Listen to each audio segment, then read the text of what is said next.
45 degree temperature हो रहा है, भयंकर गर्मी है। अगर आप चाहते हैं आपके पौधे हरे-भरे बने रहें, क्योंकि इतनी गर्मी में पौधों की पत्तियाँ जलने लगी हैं, मिट्टी जैसे ही पानी डालते हैं, ये देखिए शाम तक ऐसी मिट्टी हो जाती है। सुबह डालेंगे पानी और ये ऐसी मिट्टी बिल्कुल सूख जाती है। तो आपको क्या सावधानियाँ रखनी हैं, मैं कुछ आपको टिप्स बता रही हूँ फ्रेंड्स, इनको फ़ॉलो करके आप भी अपने पौधों को सुरक्षित रख सकते हैं। 45 डिग्री टेम्परेचर में भी आपके पौधे खराब नहीं होने वाले हैं। तो मैं क्या कर रही हूँ अपने पौधों के लिए, वो ही मैं आपके साथ शेयर करूँगी। ये देखिए सारे पौधे निर्जीव से हो जाते हैं एकदम, तो हमें क्या काम करने हैं? हमें कुछ ज़रूरी काम अभी पौधों पर करने हैं, तभी हमारे पौधे हेल्दी रहेंगे और बरसात आने के टाइम फिर बहुत अच्छे से ग्रोथ होने लगती है। पहला काम करना है पौधों के ऊपर मल्चिंग। मिट्टी के ऊपर ऐसे मल्चिंग कर सकते हैं, या तो कोई ऐसे जैसे ये है टर्टल वाइन, ये भी मल्चिंग का बहुत अच्छा काम करती है। आप ये फैला दीजिए पौधे के ऊपर और इससे मिट्टी में नमी बनी रहेगी। दूसरा आप ये है मेरे पास मॉस ग्रास, इसकी मल्चिंग भी कर सकते हैं, गत्ते के टुकड़ों की मल्चिंग कर सकते हैं, या कोई सूखी पत्तियाँ हैं आपके पास तो उनकी भी मल्चिंग कर सकते हैं। इससे अपने प्लांट की मिट्टी को पूरा कवर कर दीजिए। इससे जब हम पानी देंगे तो हमारी मिट्टी में मॉइस्चर बना रहेगा, जल्दी से पानी नहीं सूखेगा और रूट्स खराब नहीं होंगी। तो ये काम आप कर सकते हैं, बहुत ही बेस्ट है मल्चिंग का। मल्चिंग गर्मियों में भी कर सकते हैं और सर्दियों में भी की जाती है, ताकि सर्दियों में ताकि हमारी जड़ें ठंड में ख़राब ना हो और गर्मियों में गर्मी से हमारी जो प्लांट की रूट्स हैं वो ख़राब ना हो। तो आप मल्चिंग ज़रूर करें, किसी से भी करें, आप कागज़ के टुकड़ों से करें, गत्ते के टुकड़ों से करें, या फिर ऐसा भी कर सकते हैं कि आप कंपोस्ट कोई ऊपर बिछा दिए एक लेयर, उससे भी कर सकते हैं। लेकिन मैं ज़्यादातर मॉस ग्रास या फिर कोई छिलके मेरे पास होते हैं, जैसे नीम की पत्तियाँ होती हैं, सूखी पत्तियाँ, उनसे भी आप ये मल्चिंग कर सकते हैं। तो मिट्टी में नमी बनी रहेगी जब हम पानी देंगे, ये ज़रूरी काम है, बहुत ही ज़रूरी काम है गर्मियों में ये। अगर आप चाहते हैं आपके पौधे सुरक्षित रहें तो ये काम आप ज़रूर करें। इसके बाद मल्चिंग कर दी है हमने, इसके बाद ज़रूरी काम है पानी देना। वाटरिंग हमें ज़रूर करनी है, गर्मियों में दोनों टाइम वाटरिंग करनी है। लेकिन जब पानी दें मॉर्निंग के टाइम दें, बिल्कुल सुबह दें, 7-8 बजे पानी दे दें। उसके बाद अगर शाम को पानी देना है तो फिर वो 7-8 बजे ही देना है। क्योंकि अगर तेज़ धूप के बाद 5 या 6 बजे हम पानी देंगे तो उससे भी हमारे प्लांट्स खराब हो सकते हैं। इसलिए शाम को अगर पानी देना है तो वही 7 बजे के आस-पास दीजिए, जब सूरज छिप जाता है। चलिए ये वाटरिंग हो गया, बहुत ज़रूरी काम है। दूसरा काम है वाटरिंग करने का, सभी पौधों में करें, दोनों टाइम करें, अभी सभी पौधों में। लेकिन हाँ, अगर आपके प्लांट प्लास्टिक के पॉट में लगे हैं, तो फिर पानी सोच समझ कर दीजिए, जब मिट्टी थोड़ी सूखी लगे तभी देना। क्योंकि प्लास्टिक के पॉट में प्लांट्स में नमी बनी रहती है, पानी जल्दी नहीं सूखता। लेकिन प्लास्टिक के पॉट में अगर आपने प्लांट लगा के रखे हैं, तो गर्मियों में वो पॉट गर्म हो जाते हैं और रूट्स खराब भी हो जाती हैं। इसलिए मैं ज़्यादातर कोशिश करती हूँ या तो सीमेंट के पॉट मेरे पास रहते हैं या मिट्टी के। अब अगला काम, तीसरा काम बहुत ज़रूरी है, पौधों को सुबह-शाम ज़रूर नहलाएँ। जितने अच्छे से मिस्टिंग करेंगे, शावरिंग करेंगे पौधों के ऊपर, वो हरे-भरे बने रहेंगे। ये है मेरे इधर फ्रेंड्स शेडी एरिया वाले, मतलब इंडोर प्लांट्स कह सकते हैं इनको, मनी प्लांट और ये मेरे सिंगोनियम। इसके अलावा मेरे पास इधर बैम्बू प्लांट रखे हैं, जो भी वो मैं इधर थोड़े शेड में रखती हूँ, क्योंकि इधर शाम की धूप आती है, दोपहर के बाद की धूप आती है, वो भी खराबी होती है, वो भी पौधों को जला देती है। तो इसके लिए अगला काम मैं बताऊँगी कि क्या करती हूँ मैं। तो देखिए सभी मेरे जो मनी प्लांट हैं इधर हेल्दी हैं एकदम, तो मैं इनको बहुत ही ध्यान रखती हूँ अपने पौधों का, और ये सुबह-शाम शावरिंग ज़रूर करती हूँ, क्योंकि इनमें नमी बनी रहती है इससे, और पत्तियाँ एकदम हरी-भरी रहती हैं, पत्तियाँ साफ़ भी हो जाती हैं। तो ये काम आप ज़रूर करें, शावरिंग, मिस्टिंग या पौधों को नहलाना।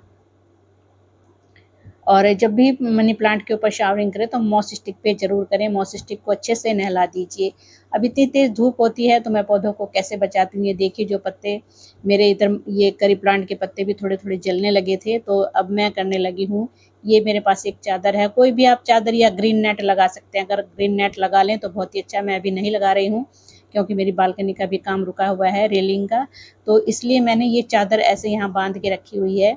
और बस मैं दोपहर में इसको खोल देती हूँ नीचे, और फिर शाम को ऊपर कर देती हूँ इसको, और ऐसे मैं इसको डोरी के सहारे ऐसे ऊपर से भी और नीचे से ऐसे बांध देती हूँ, ताकि मेरे पौधों के ऊपर डायरेक्ट धूप ना पड़े और मेरे पौधे उससे बचे रहें।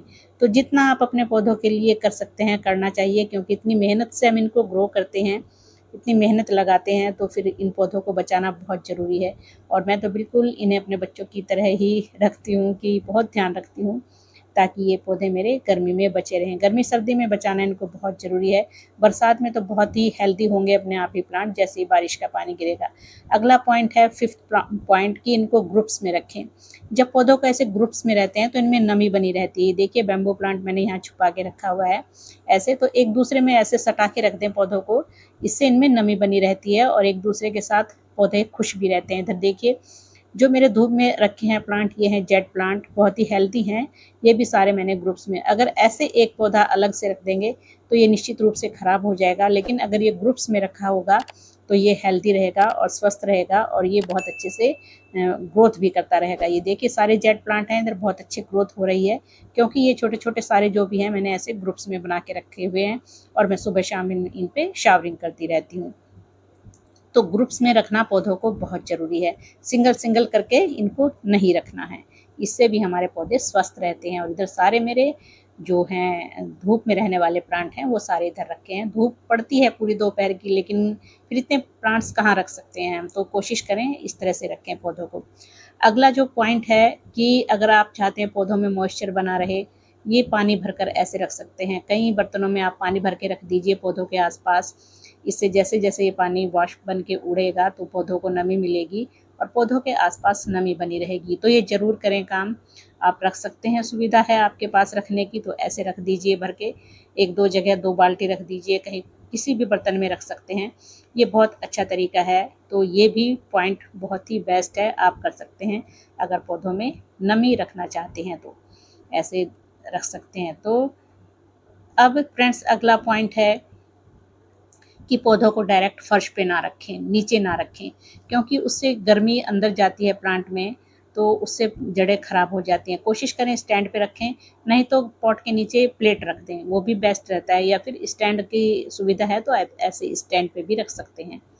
इससे पौधे में अच्छे से इतनी ज़्यादा गर्मी नहीं जाएगी और नीचे से भी थोड़ी हवा लगेगी हमारे पॉट में, तो प्लांट ख़राब नहीं होंगे। तो ये सब बहुत अच्छी टिप्स हैं जो मैं बता रही हूँ, मैं करती हूँ अपने पौधों के लिए। चलिए अगला पॉइंट है 8th फर्टिलाइजर, क्योंकि पौधों की ग्रोथ तो हो ही रही है और हमें और पौधों की ग्रोथ चाहिए, तो फिर हमें इसमें ऑर्गेनिक फर्टिलाइजर देने चाहिए। इस तरह के ठंडे ठंडे फर्टिलाइजर दीजिए। सीवीड बहुत ही बेस्ट फर्टिलाइजर है और एक ठंडा ठंडा फर्टिलाइजर है। कभी कभी आप प्याज और केले के छिलके का फर्टिलाइजर बनाकर दे सकते हैं, आप एलोवेरा की पत्ती का फर्टिलाइजर बनाकर दे सकते हैं। ये सारे ऑर्गेनिक फर्टिलाइजर हैं, तो कोशिश करें इस टाइम पे ऑर्गेनिक फर्टिलाइजर ही दें, लिक्विड बनाकर दें अपने पौधों में। इससे पौधों की रूट्स को शॉक भी नहीं लगता, वो अच्छे से हेल्दी बनी रहती हैं। तो ये फर्टिलाइजर दे के आप अपने पौधों की ग्रोथ कर सकते हैं। तो मैं सीवीड डाल रही हूँ अभी पानी में मिलाकर, इसके बाद पानी में मिलाकर ही मैं सीवीड की पत्तियों के ऊपर स्प्रे भी करती हूँ, और वो भी मैं बाद में करने वाली हूँ। ये देखिए सभी पौधों में डाल सकते हैं सीवीड। सीवीड आप 10-15 दिन में दोबारा रिपीट कर सकते हैं, कोई भी साइड इफेक्ट नहीं है, और पत्तियों के ऊपर भी स्प्रे कर सकते हैं और मिट्टी में भी डाल सकते हैं। तो चलिए सीवीड आपको पता ही है फ्रेंड्स, एक ऑर्गेनिक फर्टिलाइजर है, कोई भी साइड इफेक्ट नहीं है और ये समुद्री शैवाल से बनाया जाता है, तो ये ज़रूर यूज़ करें अपने सभी पौधों में। और रेडी टू यूज़ फर्टिलाइजर है ये, कोई भी साइड इफेक्ट इसका नहीं होता है। पत्तियां हरी भरी बनी रहती हैं, पत्तियां, और जो हमारे पौधे वो शॉक में भी नहीं जाते हैं गर्मी या सर्दी के। तो चलिए अभी मैं सीवीड मिला करके ही पानी में मैं इस जेड प्लांट के ऊपर, इधर बाकी प्लांट्स के ऊपर स्प्रे कर रही हूँ। इस तरह से सभी पत्तियों को नहला दीजिए, शावरिंग कर दीजिए। बस यही जो पॉइंट मैंने आपको बताए हैं वो मैं फॉलो करती हूँ, आप भी कर सकते हैं। और अगर आपको ये पॉइंट्स अच्छे लगे हैं तो वीडियो बताइए कैसी लगी। अच्छी लगी है तो लाइक और शेयर जरूर कीजिए, और मेरे प्लांट्स बताइए आपको कैसे लगे फ्रेंड्स। तो फ्रेंड्स यही है, ऐसे ही देखभाल करें। 45 डिग्री टेम्परेचर में भी आपके पौधे हरे भरे बने रहेंगे। बस 1-2 महीने और है फ्रेंड्स, मई तो बीत चुका है। जून के बाद तो फिर बारिश होने लगेगी, फिर हमारे पौधे अपने आप ही लहला उठेंगे और हेल्दी बन जाएंगे। तो बस ऐसे ध्यान रखें। वीडियो देखने के लिए बहुत बहुत धन्यवाद। Thank you dear friends.